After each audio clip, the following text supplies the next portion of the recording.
Greetings, Namaskar. Thank you for joining me again. This is the third blog entry to the Music Plus Business video blog. I am Connie, your music maven, and we're going to talk about SoundExchange more in depth. If you haven't watched the first video on SoundExchange, please do so now so you can get an understanding of what SoundExchange is for. In this video, we're going to talk about who SoundExchange is for, because there's a very important point that I want artists to understand, even if they don't write. You know, people say that the people that get paid the most are the writers, and that is true, but it's not because it's only more money for writers. It's because a lot of people just aren't aware of all of the monetary avenues that are available to them. So, who is SoundExchange for? Number one, copyright claimants. Number two, publishers. Number three, featured artists. So we're going to quickly go over these 3 points. Who are copyright claimants? Is that a person who registers a copyright with the Library of Congress? Kind of, sort of, not necessarily. I'll have to do a video on copyrights soon.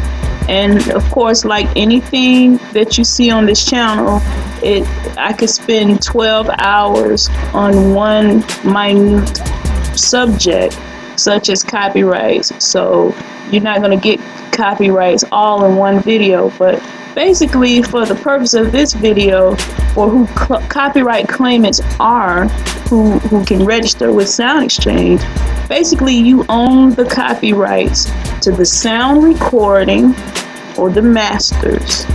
So usually or traditionally this has been the record label. Okay, but basically like nowadays you're everything from your basement or from your attic or whatever.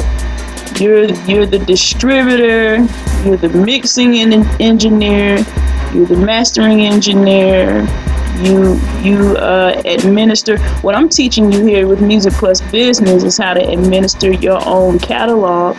You administer your own catalog. You're a music enterprise. So in addition to creating the material, you own the copyrights to that material automatically once you create it. We'll do another video and go into more depth. But automatically you own the copyrights to the material once you create it in a form that is not just inside of your brain. So you write the lyrics down on a piece of paper, or you hum the melody in your cell phone, or you actually do the track and you record vocals on it. At that point, you own the right to copy that material. Now, the sound recording, you may actually license that to a label, or they may buy the rights to it, or whatever. Or that particular version that you do, they own the masters to that, or whoever owns the rights to copy the sound recording and the masters. These are called copyright claimants. They have a claim to the copyright. So if you did a work for hire, then you're not a copyright claimant, because the person who asked you to do that work for them, by law, under copyright law, they are considered to be the author of that work, therefore making them the copyright claimant. Publishers. This is basically who puts the music out. These are people who can register with SoundExchange.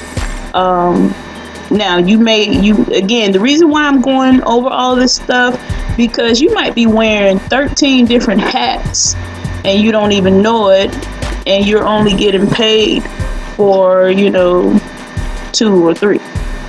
But basically, once you create that sound recording or masters, or you get your hands on those masters, you put it out, you are a publisher. Or if you're in agreement with someone to put the music out, whether you have bought the music as a work made for hire, or you bought the copyrights, or you have the right to publish by default because you created the music, or you have licensed the material for a specific amount of time, or you got some type of agreement in place to publish it, and you're going to put the music out, you are a publisher, you need to go and sign up for free right now with SoundExchange.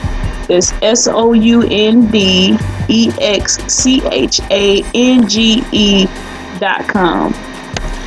Now, who else should sign up for SoundExchange, and who else can get paid from SoundExchange? This is the major point that I wanted to get to right here. Because, like I said earlier, it's not just the person who creates the music who gets all the money. The artist, even if you have never written one syllable, word, melody, note, pitch, if you haven't put together one drum pattern, but you are the artist, meaning your name goes on the material, whether it's actually your song or somebody that's on the song with you, or you're on the song with someone and your name is actually on there, you are a featured artist. Not just featuring so-and-so, but the actual artist is considered featured artist. What makes you that artist, you're presenting the material, whether you wrote it or somebody else wrote it or whatever. You are the artist. And all these people think that, artists are just meant to get industry shaft, excuse my language. But no, artists are not meant to get industry shaft. You have a gift just like the writers have a gift. So don't let anybody shaft you, excuse my language, just because they're looking at you as just the artist. There's no such thing as just the artist. If you are an artist, you don't write, you don't do tracks, you still need to start up a company. Especially if you're buying tracks and you're buying copyrights from people that do beats for you, you need to start a publishing company. It's many different things you need to do. Go through all the videos on this channel. Also, sign up for SoundExchange. Let's see here. Okay, so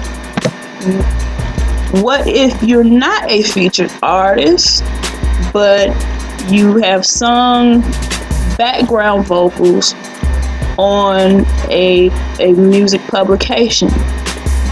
A hit song is out, you come in with the harmonies, and your name isn't on it because you're not the artist and it's not featuring you, but you made it sound good, you were there in the studio or whatever.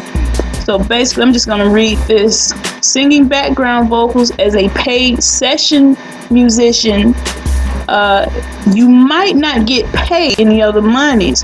What I mean by that, that means that could be considered a work for hire based on the agreement that you have in place, or their word against your word. That's why you always want to get you some paperwork going. Be a music business enterprise. Handle your business.